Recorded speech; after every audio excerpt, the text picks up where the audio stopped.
자, 계속 이어가 보도록 하죠. 한동훈 후보는요, 이렇게 얘기합니다. 지금 이 문제 6개월 동안 수면 아래에 있지 않았느냐. 그런데 갑자기 이 문제가 공론화된 건 비정상적인 전대 개입이다. 집 들어보시죠. 뭐 여러 가지 논란을 키우는 분들도 있으신 것 같아서 저는 좀 자제하셔야 된다고 생각해요. 누가요?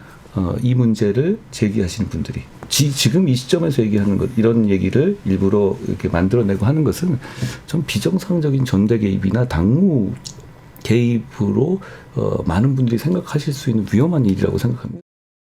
지금 뭐 키우는 세력 이런 표현도 쓰셨지만 짐작하시는 데는 있을 거라고 생각합니다. 그 짐작을 가지고 제가 뭐 불러주지는 그렇죠. 않겠고요. 예.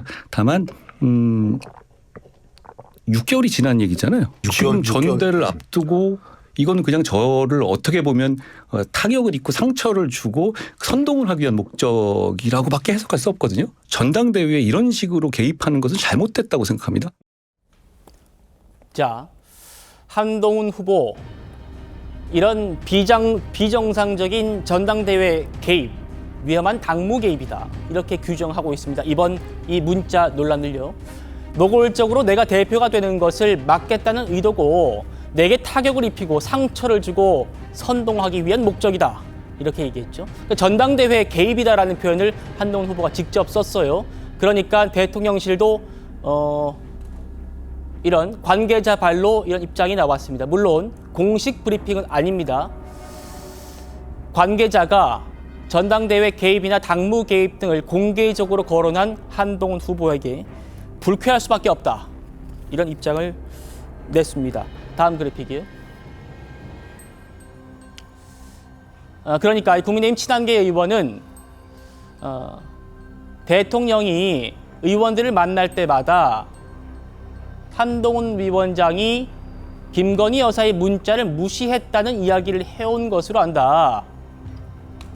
자, 이런 입장까지 냈네요. 김진욱 대변인님. 지금 한동훈 후보와 대통령실 3차 유난 갈등이다. 이런 표현까지 나오고 있는 상황인데 대통령실 관계자와 친한계 의원의 얘기 아주 무시무시합니다. 어떻게 들으셨어요? 사생 결단을 봐야 이 전쟁이 끝나는 게 아닌가라는 생각이 들 정도로 굉장히 심각한 상황이죠. 지금 어떻게 보면 국민의힘 내에서 심리적인 내전 상태에 가 있는 게 아닌가라고 해석할 만한 그런 그 워딩들이 계속 양측에서 쏟아지고 있어요. 근데 대통령실에서는 대통령을 끌어들이지 마라. 대통령은 아무 관계가 없다라고 얘기하는데 그런데 사실 이 문자가 누구하고 누가 그 나눈 대화입니까? 지금 김건희 여사께서 한동훈 전 비대위원장, 지금의 한동훈 후보에게 보낸 문자란 말이에요. 그런데 두 사람 중에 두 사람만이 갖고 있는 이 문자가 해킹을 당한 게 아니라면 어떻게 이게 지금 이 세간에 이렇게 나와가지고 이런 후폭풍을 낳고 있겠습니까? 그렇다면 이거를 지금 한동훈 후보 측에서 공개했을 것 같지 않다라는 게 상식이고 지금 김건희 여사께서 가지고 있는 문자가 어떤 과정을 통해서든지 간에 지금 나왔단 말이에요. 네. 그런데 이 문제에 대해서 대통령실이 우리는 아무 관계 없으니까 우리는 전당대회에 중립적 그 자세를 취할 테니까 우리를 끌어들이지 말라고 하는 이 말을 믿을 수 있는 국민들, 믿을 수 있는 지지자들이 어디 있겠는가라고 보면 이것은 사실상 노골적인 전당대회에 노골적인 개입이다라고 얘기하고 있는 한동훈 후보의 말이 사실상 맞다라고 보여지는 거죠. 지금 이 상황에서 우리는 개입 안 하고 있어요라고 얘기하는 거 상식이 부합하지 않지 않습니까? 그러니까 지금 이 문제는 지금 뭐 당무 개입이다라고 하면은 당무 개입일 수도 있는 것이고요. 전대 개입이라고 하면 전대 개입일 수도 있다. 이렇게 볼 수밖에 없다. 알겠습니다. 민주당이 국민의힘 전당대회를 어떻게 바라보고 있는지를 들어봤고요.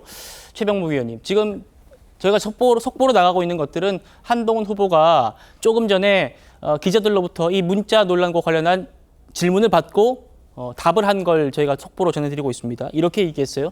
당 대표가 돼도 영부인과 당무 대화 안 하겠다. 예. 그리고요. 저를 막아보겠다는 계획하에서 만들어진 것이다. 그리고요. 답신했다면 야당에서는 국정농단이라고 할 거다. 또 공과 사는 분명히 해야 한다. 이렇게 지금 한동훈 후보가 입장을 냈습니다. 한동훈 후보 이번 문자 논란과 관련해서 인내하겠다고 했는데 인내보다는 좀 적극적인 대응식으로 나오는 것 같은데요. 지금 저 워딩 어떻게 들으셨습니까? 근데 만약에 그때 한동훈 후보가 이제 답신을 했다면 왜 그러냐면 그 답신이라는 게 별게 아닐 수도 있어요. 뭐 이렇게 계속해서 뭐 사과하겠다는 뜻 뭐 이런 거를 밝히니까 그러면 제가 이거를 공식적인 채널에서 논의를 해보겠습니다. 이렇게 하면 더 이상 김건희 여사가 문자 안 했을 거 아니에요. 아, 공식적인 채널에서 이제 논의하겠구나 이렇게 생각했을 거예요. 그리고 실제 공식적인 채널에서 논의한 흔적이 있어야죠. 왜 그러냐면 이게 대단히 중요한 총선 이슈였어요. 근데 그 이슈를 집권당의 대표가 그 당사자인데 김건희 여사 당사자잖아요. 그러니까 당사자하고 충분히 얘기를 저는 할 수 있다고 봅니다. 이거는 사적인 관계가 아니에요. 당사자이기 때문에 얘기를 하는 거죠. 예. 그래서 그렇게 얘기를 해서 그리고 이거를 어떤 그야말로 멋있는 작품을 하나 딱 만들어서 국민들 앞에 내놔서 이제 김건희 여사 이 백 논란과 관련한 야당의 공세를 차단하는데 어느 정도 역할을 할 수 있는 걸 만들었다. 그렇게 되면 아마 집권당 대표로서 한동훈 당시 비대위원장의 역량이 굉장히 빛났을 거예요. 근데 전부 다 무시를 했단 말이죠. 공과 사는 구분해야 된다. 저는 그렇게 생각하지 않아요. 이게 뭐 전당대회 개입이라고 하는데 뭐 그런 의도가 있겠죠. 그러나 기본적으로는 한동훈 후보에 대해서 가지고 있는 예. 당원들의 생각, 과연 정치, 집권당 대표를 제대로 할 수 있을 것인가 하는 부분에 대한 검증의 일환이라고 저는 생각을 해요. 정무적 역량에 대한 검증이라는 거죠. 지금 그게 가장 큰 문제고 아까 제가 말씀드렸지만 원희룡 후보에 대해서는 너무 용산과 코드를 맞추려고 한다. 뭐 아마 이런 정도가 굉장히 비판 지점이고 본인이 그걸 안타까워할 거예요. 예. 한동훈 후보에 대해서는 과연 정무적 역량이 있느냐? 지난 총선 참패하고 이거하고도 무슨 관련이 있는 것 아니냐? 이런 의심을 본인이 불식시켜줘야 되잖아요. 근데 지금 그걸 못하고 있다는 거죠. 그런 점에서 저도 꼭 이런 식으로 무슨 뭐 앞으로도 영부인과 당무 대화 안 할 것이다. 근데 영부인이 무슨 문제가 있다고 했을 때 그걸 전혀 대화를 안 할 수가 있나요? 저는 예. 이건 공과 사의 문제가 아니고요. 문제를 풀어가는 해법의 차원이다 이렇게 봅니다. 대화를 안 하겠다는 게 뭐 영부인과 소통 안 하겠다는 게 아니라 아마 뭐 제2부속실이 설치되면 당과 그런 공식 기구를 통해서 하겠다 뭐 이런 얘기로 또 해석할 수 있지 않겠습니까? 아니 그러니까 당과 대통령실과의 관계는요. 공적, 사적 뭐 이런 걸 떠나서 수시로 소통을 합니다. 예. 그리고 그 대부분은요. 예. 기자들이 알 수 없는 상황에서 벌어지고 있습니다. 지금은 이거는 노출이 돼서 그런 거죠. 역대 정권에 봐도 수시로 소통을 합니다. 저는 그 일환으로 볼 수 있다는 거죠. 알겠습니다. 최창영 교수님. 한동훈 후보가 이렇게 얘기했어요. 만약에 내가 저 김건희 여사의 문자 5건에 다 답을 하고 소통하고 한 거를 야당이 알았으면 이거 국정농단이라고 했을 거다. 어떻게 좀 들리세요? 근데 그건 이제 답변을 어떻게 했느냐에 따라 다르기 때문에 그렇게 일률적으로 얘기할 수는 없을 것 같아요. 지금 우리 최병우 의원 말씀처럼 5개에서 왔는데 일단 여러 가지로 고민해 보겠습니다 했다면 그걸 가지고 무슨 야당에서 밝혀진다고 해서 그걸 가지고 국정농단에 얘기할 수는 없겠죠. 그래서 한동훈 위원장 얘기는 그거 같아요. 지금 당무 대화 안 하겠다는 게 그게 당연한 얘기예요. 당대표가 됐는데 그걸 대통령과 상의하거나 당의 공식 통로가 있는데 공적 라인들이 있잖아요. 공식 기구가 있고. 근데 그걸 김건희 여사와 대화를 하는 게 말이 안 되는 거죠. 사적으로 안녕하십니까? 뭐 새해가 됐는데 새해 복 많이 받으십시오. 이건 할 수 있죠. 그건 소통인 거죠. 당무 대화가 아니죠. 그러니까 지금 이제 한동훈 위원장이 지금 이 맥락에서 말이죠. 이게 지금 여러 가지 사냐 공이냐 이런 이게 논란이 되는 마당에서 그 맥락에서 한 얘기이기 때문에 저 말은 틀린 게 없어요. 당연히 김건희 여사 당무 대화 안 하죠. 사적인 건강 같은 거 물어볼 수 있는 거죠. 근데 중요한 건 이겁니다. 제가 아까도 말씀드렸다시피 예. 왜 이게 이 시점에 나왔느냐. 이게 조용하다가 말이죠. 이게 한동훈 위원장이 계속 앞서 나가니까 이게 나왔던 거 아니겠어요? 좀 그렇게 봐요, 일단. 이게 뭐 가정은 할 수 없겠습니다만 이게 만약 한동훈 위원장이 아주 그 4명 중에서 아주 지지율이 낮았다. 레이스에서 말이죠. 그렇다면 저 이거 공개 안 했을 확률이 높다. 제가 함부로 얘기할 수는 없죠. 그런 개연성이 있다라는 거예요.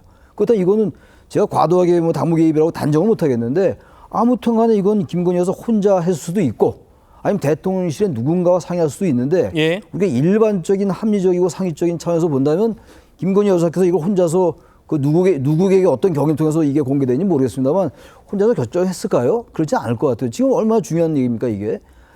일국의 집권당의 전당대회를 막 흔드는 얘기인데 이걸 김건희 여사 혼자서 판단했다면 그것도 문제가 될 수 있어요. 제가 볼 땐 그렇기 때문에 대통령실 우린 전혀 모르니라고 당연히 얘기하겠습니다만 전 누군가하고 대화하지 않았을까 그런 느낌이 들어요. 그러면서 볼 때 이게 이 전당대회에서 어떤 원희룡 후보를 당선시키려는 그런 마음이 있는 대통령실에 누군가가 같이 연관돼 있지 않았을까라고 예. 조심스럽게 추론해 보는 거죠. 여러 가지 맥락으로 볼 때 말이죠. 알겠습니다.